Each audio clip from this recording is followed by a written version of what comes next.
Hello and welcome to Senior Speak New Hampshire. I'm Dan Wise, host of this show and a volunteer for AARP, which sponsors this show. Today we're going to talk about money.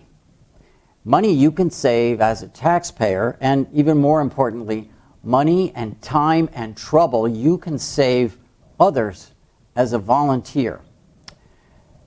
We are going to talk today about a fantastic program out there that can help many people with their taxes for free. And taxes, why are we talking about taxes now? This is a fantastic program that is looking for more volunteers to join it and learn how to help people with their tax forms. And get this, as a volunteer, you can have a really valuable, gratifying impact on seniors and others who come to this program, which is called Tax-Aide. A few hundred volunteers in our state, not CPAs, but people with the right training and support, are able to help thousands of people with preparing their tax returns. Looking at their numbers, each volunteer saved an average of $10,000 in preparation fees for the people that they helped. Tax-Aide is a project of the AARP Foundation, and my guest today is Peter Bialo, a volunteer and spokesman for the program here in New Hampshire. Welcome, Peter. Thanks for having me, Dan. Thank you. All right, so why don't you explain a little bit about what Tax-Aide is, who it helps, and how it works. Okay. Tax-Aide is a free tax preparation operation that operates throughout the state of New Hampshire and actually throughout the whole country. Mm-hmm. We do federal and state income taxes for almost everybody. There's no age requirement. It's not just for AARP members. But I will say that this last year, over 65% of our clients were 60 years old or older. Mm-hmm. But I've done taxes myself for people as young as 21. Mm-hmm. One issue that sadly most of us don't face is we can only do taxes for people with income below $165,000 per year. Mm-hmm. I wish we all exceeded that, but we don't.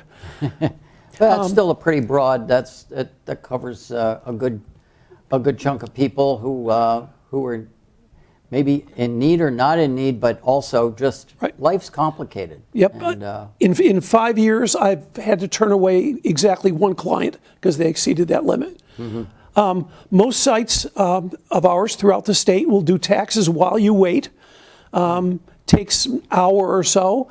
We also have others. We have a few sites that where you would come in, we would scan your tax documents, and then we would work on them remotely and have you come back just to sign the final form. And we e-file for everybody. And again, that's part of the free service. Okay. Yeah, you have a slide there that talks about the impact of the program. How many people have been helped and how many people volunteer. So I think Matt's going to pull up that slide in a moment. Sure. And but it's amazing. There's not that many volunteers. As I said, there's only a few hundred volunteers, and they have an enormous impact. True. There's about 313 of us. That was for tax year 2023. Almost none of us are retired CPAs. I'm not. I was doing engineering and marketing professionally. But we're supported by AARP Foundation and the IRS. We are IRS certified every year for our different positions. If you do somebody's taxes, your certification is different than if you're a meter and greeter, for instance. But we're all well schooled in things like computer security and privacy laws and the like. So, well, how many people did you guys do returns for last year? Last year we did just over 10,874 returns, federal returns. I think we could put up the by the number slide. Yeah. Okay. So each of those returns was for a single person or a couple, maybe or a couple with children, perhaps.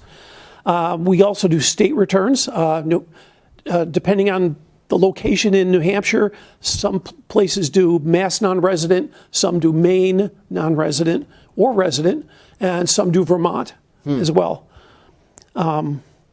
Last year, we generated refunds totaling over $11,400,000, which was a record for us.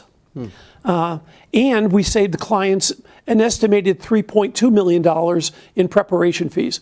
Because if you don't come to us and you go to the quote-unquote professional tax preparers, they tend to charge dearly. Yeah, and it's now let's talk about this. You, as you said, you are not a CPA, and a lot of the people that do this are not have a heavy background. Can you talk a little bit about who volunteers for the program and what kinds of things they do? Because apparently Sure. If you're doing the returns, you work on. There's a software program that you use, right? Absolutely. It's just like some people buy TurboTax and do their own returns. We have something called Tax-Aide that the IRS provides us to do the returns with, and we use that. It's, as far as we can tell, as far as I can tell, it's the only tax software that doesn't report anything to places like Google and Facebook. When you buy H&R Blocks, or TurboTax, you end up signing away your rights to full privacy. And fortunately, when the IRS contracted with Tax-Aide, part of their terms and conditions was thou shalt not send any information to anybody else other than to the IRS. So, interesting. So what's involved in someone undertaking signing up to volunteer? What kind of training happens, and what are the sort of roles that you can play? Sure. Well, the training occurs generally in December and January. The IRS provides study guides for tax preparation, and also another study guide on privacy and security. AARP provides presentations and study guides on security, on actually working with the public, something we all need to know, and whatnot. We take a certification test and go off and do our jobs. There's also local training at various sites throughout New Hampshire. So in learning how to do the IRS tax preparation stuff in particular, we have a training site in Seabrook, we've got one in Manchester, and other places through the state where in December or January, volunteers can get together and work through common problems. We have like sample problems. So it's more of an that's kind of an interactive thing with the people you will be working with in that location usually. Yep. Yeah. But as long as people pass the test, it's like you don't have to go and take the on-site training. And as far as the roles people play, they're pretty varied. There's a slide, I think we have a slide on volunteer roles. Okay. Yep. Oh, great. Oh, good. So the easiest, I'll say, is what we call client facilitators.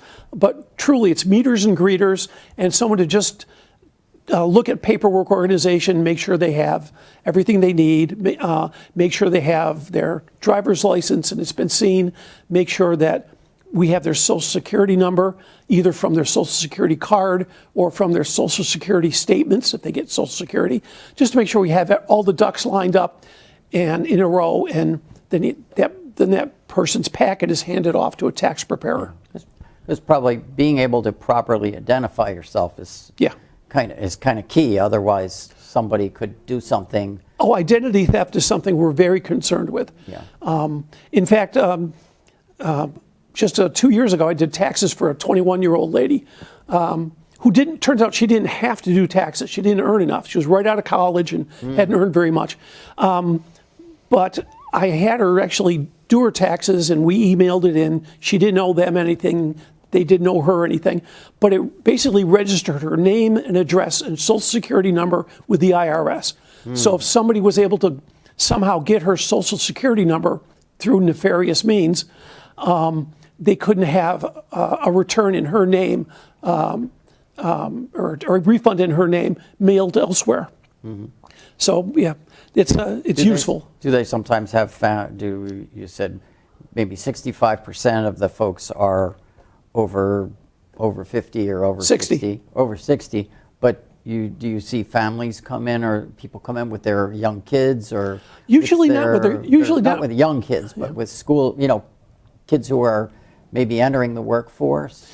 Yes. In fact, this lady I mentioned earlier, this 21-year-old, came in with her parents, who were, I would guess, in their 50s or early 60s. So somebody else took care of the parents, and I took care of the young ladies. Returned.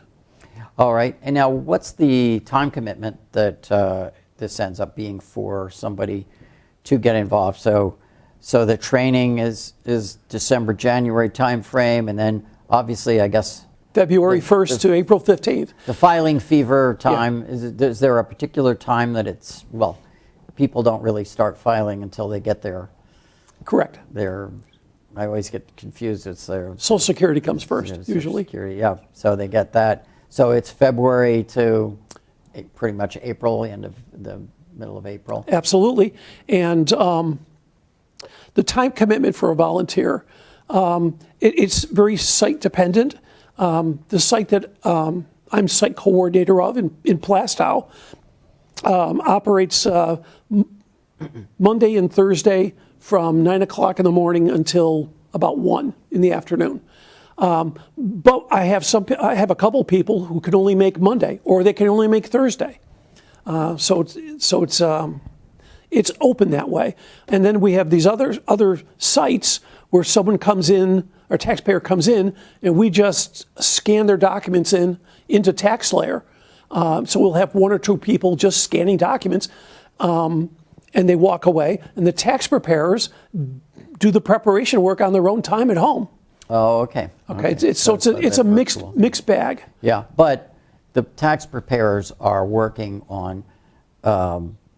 It's kind of a very defined thing. It's not like they're given a huge stack of people's stuff and end up being backlogged or overwhelmed by it. It's like they get the return and they do it with this taxpayer software, and then give it back to the client, and they're done with it.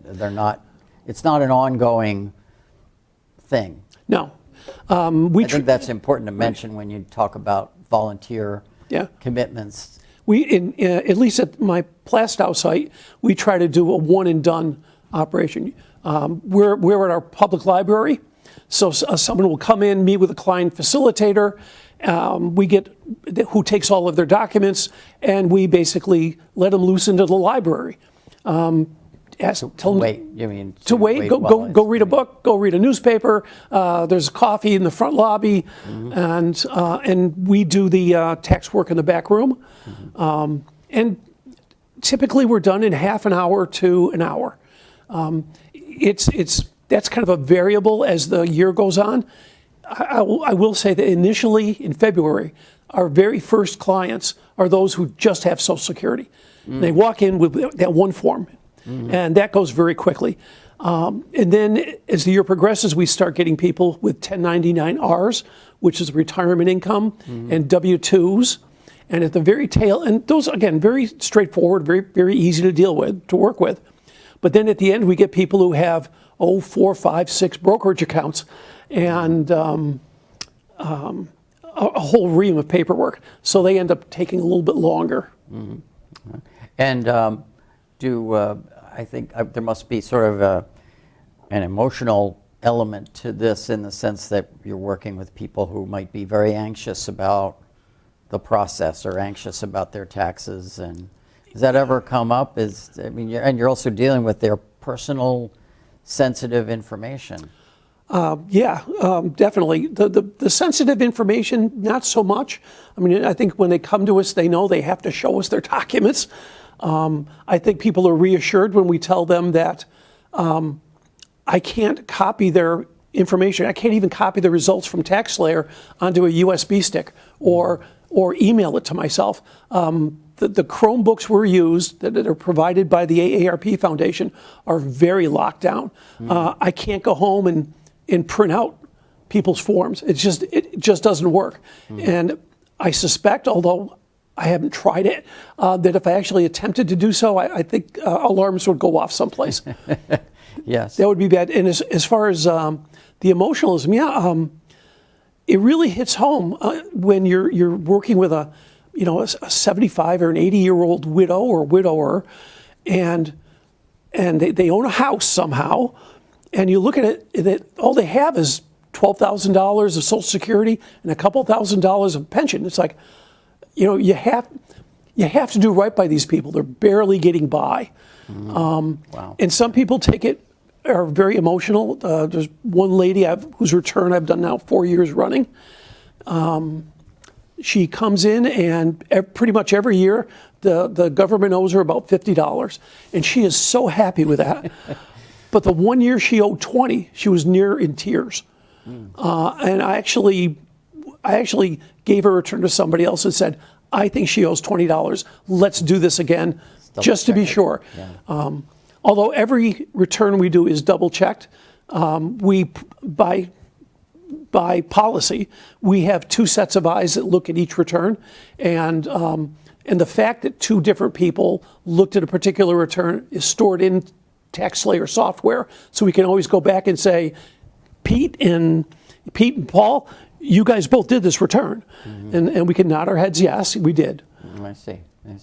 Do you have any figures on how your accuracy compares? Like, the IRS will figure your taxes, and I know that there's been that's not always been as effective as advertised, as you would think it should be. Right. We don't have a number like that, but we do have a number on what percentage of our returns were rejected by the IRS. Okay, and you could be rejected for any number of reasons. If it's a husband and wife who come in, and you put for instance, the husband is a primary taxpayer, and the wife is the secondary. If the year before it was the opposite, it gets rejected. Okay, but and when something's rejected, we're told about it before the client leaves. Oh wow! And great. we have a chance to make it right. Or if we miss it, or if they leave really quickly, we call them back in and say, hey, we got to do a redo on this. Our rejection rate's under 2%. Okay, great. And that is at least as good as the quote unquote professional taxpayers or tax preparers. That's great. That's a great record. So let's talk about using Tax-Aide as a client. What's involved with that? So first of all, I think I found a chart that is called, I think it's how long it takes to file, and it's a black and white chart that shows just, I think the IRS's estimate of, quote, the average taxpayer, which is pretty hard to figure. Yeah. I think they talked about something like 7 to 13 hours to do your taxes, which incorporates everything from keeping records during the year to getting the documents together, right, to doing all that. And then I think for the simpler returns, and the chart up there shows that the simpler returns, which is primarily what you guys are concentrating on, and we'll get into that a little bit more, it's still a number of hours, and once you bring the right documents in, it's less than an hour. Typically less than an hour, and that's including the double checking, right? That's including the double checking, bringing our quality person, bringing the taxpayer back in to explain the whole return to them, and then getting their permission to e-file right there. Okay, so now let's talk about why you might consider using Tax-Aide and where you'd go for that. First of all, let's go over who can use Tax-Aide and who can't, because I know there's some limitations right, the kind of returns you'll do Right. for obvious reasons. You're not going to do Donald Trump's taxes, I would think. No, nor Kamala Harris's. No. Okay. We tend to do we do almost any tax up to $165,000 of income. Things we are not allowed to do. This is per IRS rules because they haven't trained us in these things. We can't do the taxes for anybody who has rental housing, who owns rental housing. Owns rental housing, yes. We can't rental income. Rental income. We can't do the taxes for small businesses that hold inventory over a year or into the next year because of depreciation issues. We're not taught how to do the depreciation stuff. However, there's one lady whose return I do every year. She's basically retired, but just for to keep her hand in something, she has a single chair beauty salon, and all she has is her rent and how much her supplies cost, how much her tools cost, and what her income was. Yeah. Or how much money was paid to her. Yeah. And those kind of small businesses we can handle. Yeah. So somebody who does repairs and they don't keep their they don't sell stuff that they have accumulated inventory. Right. But they just take machines in and fix them, something like that. A lot of small businesses. We can handle those that. Guys could do that, even if as long as they're not making a ton of money. Right? Actually, a friend of mine who used our services for the first time this last year has a job where he repairs X-ray machines for hospitals. Wow. But he isn't a W-2 employee. He isn't considered an employee. So they send him what's called a 1099 NEC. Yep. And we did his return. He's allowed to deduct mileage, wear and tear on the car, some meals, things like that. We can handle that kind of thing. Do that. Yeah. Oh yeah. So now we talked a little bit about the privacy protections, but I guess another situation that comes up is someone is a caregiver or an agent. Yeah. They have power of attorney for someone else, and you can help them. Absolutely. Generally speaking, in most cases, if there's a husband and a spouse, we have them come in together. If somebody can't because they're in a hospital or whatever, we can usually work with that. If somebody has somebody's in a nursing home and their child has power of attorney or some friend has power of attorney, they can come in with a person's forms, and as long as they can show us the power of attorney letter, we can do it for them. Mm-hmm. Okay.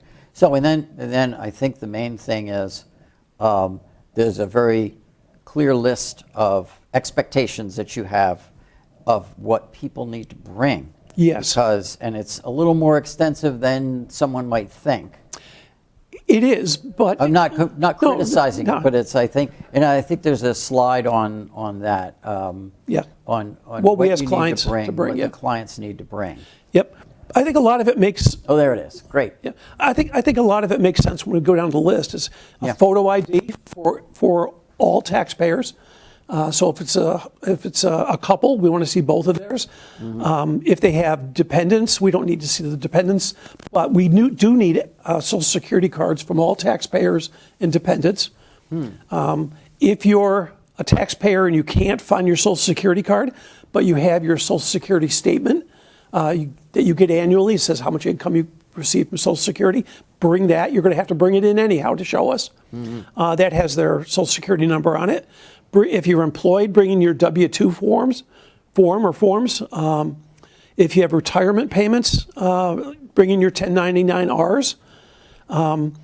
If you have brokerage accounts or sometimes bank accounts, you'll receive a 1099 div for dividend or int for interest. Yep.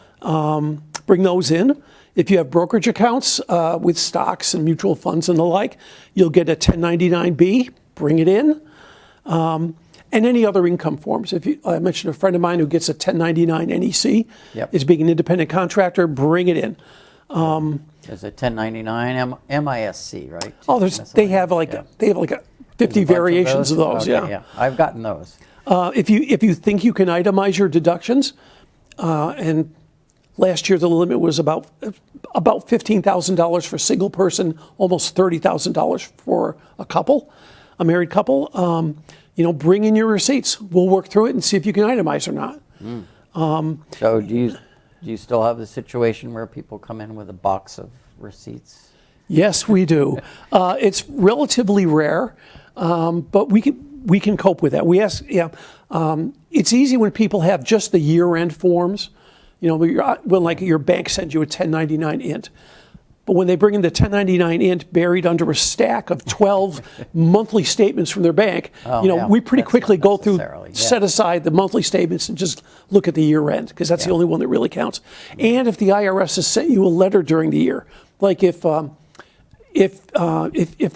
were a victim of identity theft, you might have a certain code that the IRS gives you. We need to know that so that they know we're not filing fraudulent taxes in your name. Oh, okay. So they send that sort of as a preventive measure in a way. Also, if you're going to, if you believe you'll get a refund, bring a voided check in. Okay. We need your routing number and account number to have it automatically deposited, or we can just have them send you a check from the IRS. It just takes a couple of weeks longer, typically. And it's also useful to bring in the last 1 or 2 years tax forms, just for the simple reason that you come in this year and you have all your forms, and you only have one 1099-R retirement fund. You might ask. I might look at last year's as like, oh, last year you had 2, and say, did you forget one? And 99% of the time, it didn't come in or they forgot it. So then we can partly do the return, and then they have to find the second one. That's one that's one thing where when you deal with these companies that keep your data, they will sometimes prompt you about something that you didn't have the year before. Right. But here you're getting the service for free, and you're also getting the privacy protection. Yes. They're not keeping your data from year to year, but it makes it a little more incumbent on you.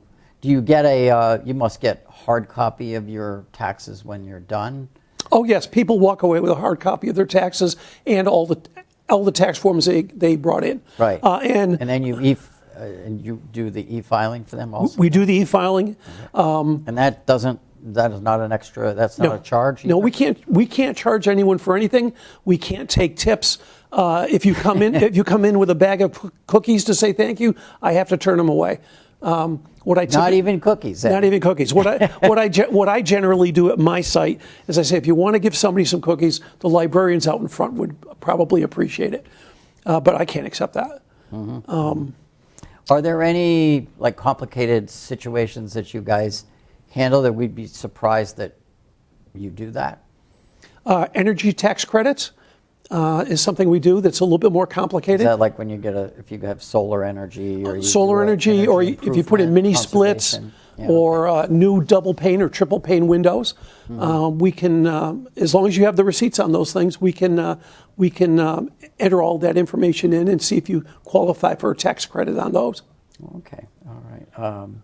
Okay, and then you also do state returns if you have state an returns. Out-of-state return, and the neighboring, if it's a center that's near one of these neighboring states, Mass or Maine or Vermont, you guys are doing that. And then there's also the New Hampshire interest and dividends tax, which is going away in theory. Okay, good. They're down to 3% this year, and I think that's it. I think it goes from 3 to 0. Oh wow. Okay, good. But we'll see. Our politicians can do anything. Yeah, who knows? And we most sites that do other states' returns do non-residents only. I think our Conway site might do Maine resident, but that's kind of unusual. And the reason they do it in particular is because there used to be one of our sites in Freiburg, Maine that closed. So Freiburg people... You're getting the Freiburg business. Yes. All right. And now, speaking of locations, you have a map called Where Are We in New Hampshire? Right. And it shows the location, all the many locations that you Right. do have at the moment, right? So I split the map in half just to occupy more of the screen. The left half is the northern tier from Concord North. The right one is the southern tier, if you will. And yeah, we're all over the seaboard, Keene, Nashua, Manchester, several sites. Concord has a couple sites.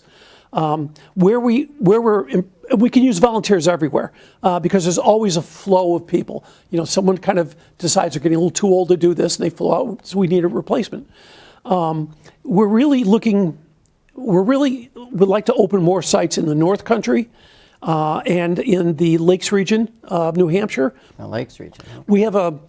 We can't actually even open a site for business unless we have 2 people. And we have several sites that only have 2 people. So if one of them leaves, we're in a world of hurt and we can't help those people anymore. Yeah. So we're looking for volunteers everywhere. Okay. And there's a sheet that has, there's a slide that has some contact info. If you are sufficiently intrigued by our illuminating conversation about how to volunteer. And there's a phone number, which is 603-230-4121. Yes. And a website, and an email and a website there. The website's pretty easy as well, just aarp.org/volunteer/programs/Tax-Aide. Okay. And actually, just by going to the main aarp.org site, you can find a way to volunteer and then pick Tax-Aide as the place to volunteer. Yeah, the AARP website is, I've found really pretty good at being able to search. So you can pump something in there that you're looking for, and often it'll help you find it. And so is there a time period or a deadline for signing up? There's really not I suppose mid-November. Okay. Mid-November is kind of when we need to really understand how many people we have. But now, between now and October, I'd say is prime time. The earlier you tell us that you're interested, the earlier we could start, just working with you informally, if nothing else. And we need people to do a variety of things, from meeting and greeting to preparing taxes and doing quality control on taxes, to helping us recruit other people, to going around to TV stations and newspapers and dropping off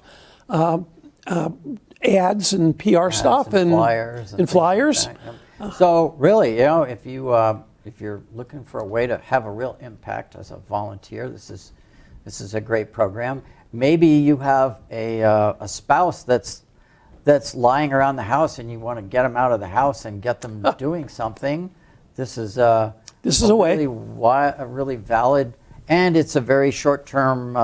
It's a short-term commitment that, depending on the site, I guess, as to what days you work or whatever.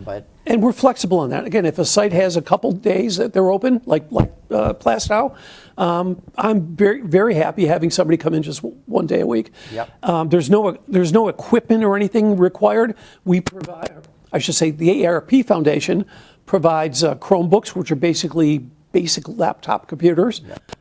The networking equipment, we have our own secure network we use. We don't just I don't just go to the Plastow Public Library network. Things are secured through our router and encrypted, then it goes to there.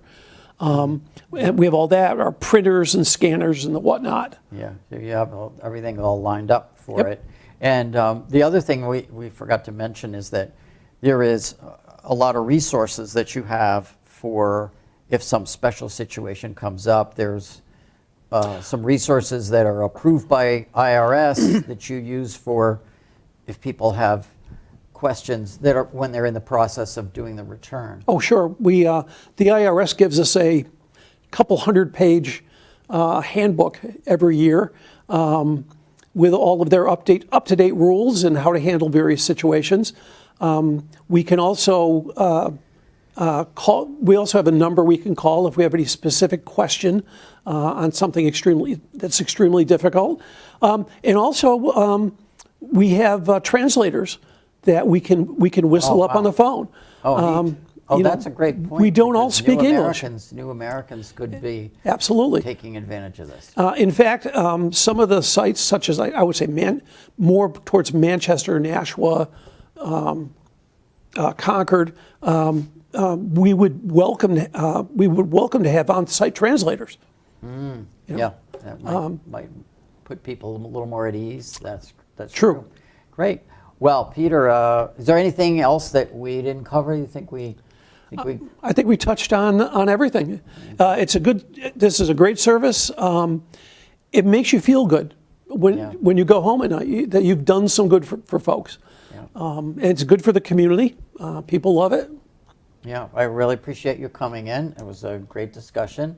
So thanks for coming, Peter. Thanks for having me. All right. Appreciate it, Dan. I have one last thing that I wanted to do, and that is to, I'm always looking for ideas for future shows. And we have the AARP website. AARP has an email address, nh@aarp.org. So if you have some suggestions for the show, I'd love to get them. The show airs, we do one show a month and show it on Concord Community TV, and also it's available on the AARP website. But I'm always looking for ideas, so I appreciate it if you drop me a line. Thanks again, Peter, and we'll see you next month.